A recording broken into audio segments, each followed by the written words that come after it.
You know the feeling. Change comes and we feel powerless. It's like fighting an invisible army in the darkness. Where do we even begin? What is even the problem?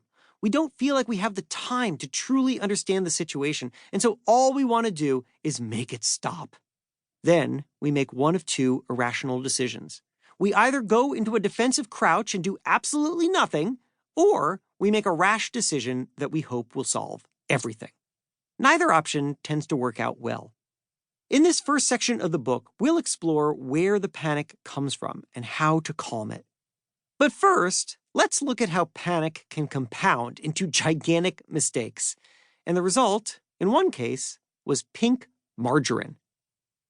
In the mid-1800s, the French Emperor Napoleon III wanted a butter-like substance that could travel easily with his soldiers. He offered an award to anyone who could make it. And in 1869, a chemist named Hippolyte Mage Morier cashed in.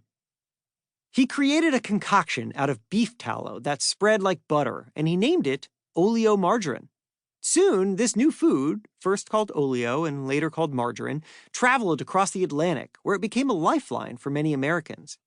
If you're thinking about the early 19th century working-class person, what they had to eat was a crust of stale bread, says Megan Elias, the director of the gastronomy program at Boston University.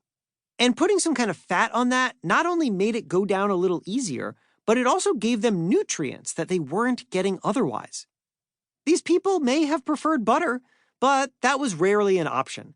Butter was prohibitively expensive then, and because this was an era before refrigeration, there was no way to store it for long anyway.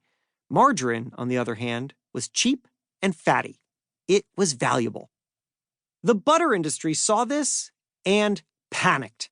In 1874, the industry declared that every measure must be taken to ensure what it called supremacy of the dairy in our agriculture. And so they hit the streets. They started fear campaigns, trying to convince people that margarine was unsafe.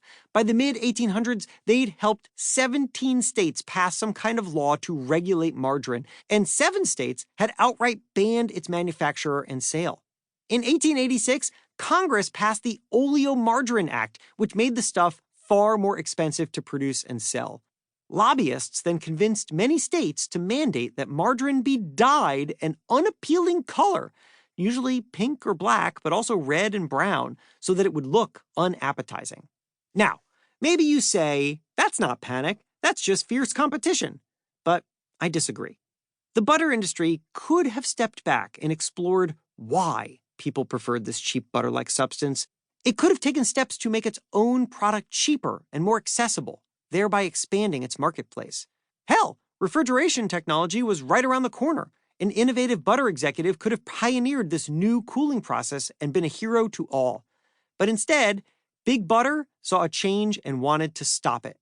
That's panic.